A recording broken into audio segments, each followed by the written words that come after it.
selaku Ketua Komisi 1 DPR RI. Kabar baik Bu, ya. Dan selamat siang juga kepada Bapak Profesor Dr. Widodo Muktio selaku Dirjen Informasi dan Komunikasi Publik Kemenkominfo. Selamat siang Bapak. Selamat siang, salam sehat. Bu Mutia, ya, selamat Pak. siang. Selamat siang Pak Dirjen. Alhamdulillah sehat semua. Dan yang ketiga, saya menyapa Bapak Asep Sasa Purnama selaku Dirjen Penanganan Fakir Miskin Kemensos. Sudah berhadir Bapak ya. Selamat siang ya. Bapak.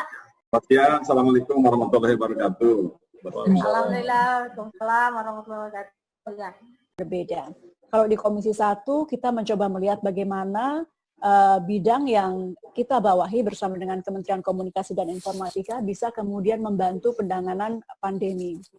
Di antaranya kali ini dengan topik bagaimana teknologi informasi dapat membantu distribusi yang lebih baik untuk bantuan sosial. Distribusinya, verifikasi, validasi data, sekarang itu kelihatan di beberapa daerah banyak masukan bahwa ada orang yang sangat sulit tapi belum terbantu, itu semata karena memang kita tuh lemah di data, dan itu data tentu ada di pemerintah daerah, bahkan yang terkecil ya, yang tahu mungkin RT RW, kepala desa, yang kita harapkan sesungguhnya punya data yang konkret mengenai siapa yang membutuhkan. Sosial media juga digunakan betul-betul. Jadi kalau misalnya Bapak Ibu pendamping bisa saling mengingatkan dengan masyarakat yang didampingi. Kalau misalnya masyarakatnya memakai sosial media gitu ya, Facebook atau apapun itu, coba disampaikan juga bahwa sosial media ini mari kita gunakan untuk hal-hal yang positif.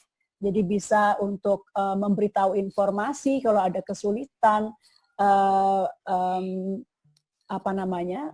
termasuk kekurangan APD di rumah sakit mana dan lain-lain, sehingga memang data dan antara kebutuhan dengan supply itu bisa kita sambungkan sehingga semua kebutuhan dan juga ketersediaan barang itu bisa menyatu.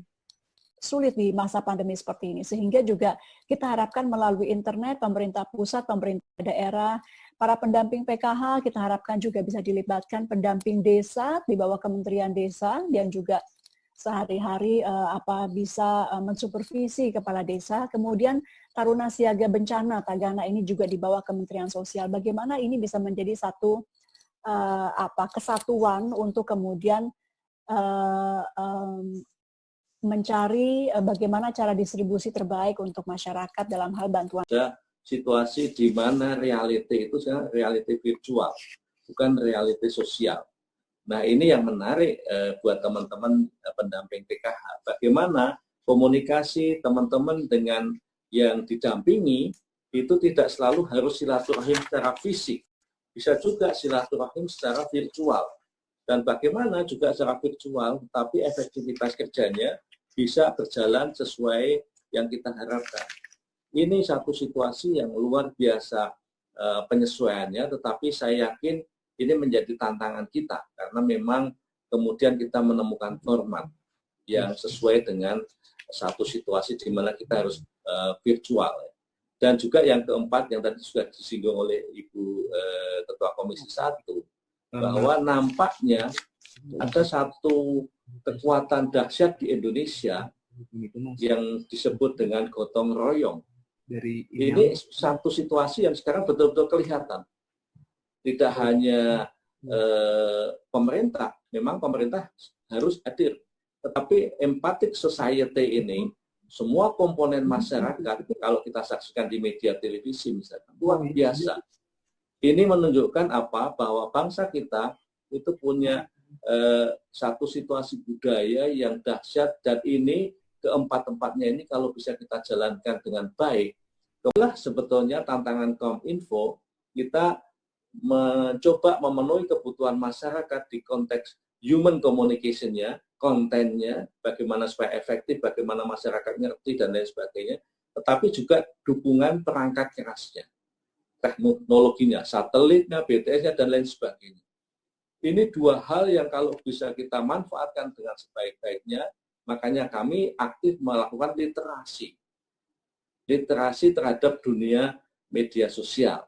Jadi tidak semata-mata kita di dalam dunia yang sifatnya fisik, face to face, tetapi dunia virtual.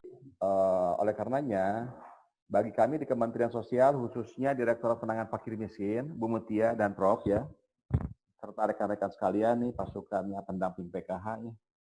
Nah ini kita terus lebih memantapkan ya apa yang sedang kita lakukan. Begitu pendampingan PKH harus lebih optimal kita laksanakan. Kemudian program-program untuk memberikan ketercukupan ya, membantu meningkatkan kemampuan konsumsi dari keluarga-keluarga yang miskin dan rentan, yang alhamdulillah jumlahnya tahun 2020 ini dari 15,2 menjadi 20 juta gitu. Nah, tentu kebutuhan konsumsi, pemenuhan atau menambah kemampuan keluarga yang miskin dan rentan dalam pemenuhan kebutuhan terhadap sembako atau pangan, ini menjadi komponen penting sebetulnya dalam upaya memenuhi kebutuhan konsumsi dari keluarga yang miskin dan rentan. Program sembako ya menjadi 20. Kemudian yang kedua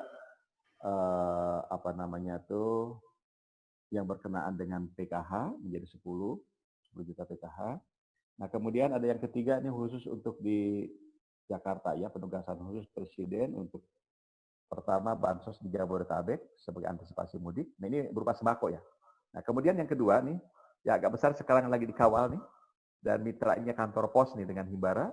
Ini bantuan sosial tunai untuk seluruh Indonesia kecuali Jakarta ya, dan beberapa daerah di Bogor, beberapa kecamatan di Bogor, kemudian Depok, Kota Tangerang, kemudian Kota Tangsel, dan Kota Bekasi.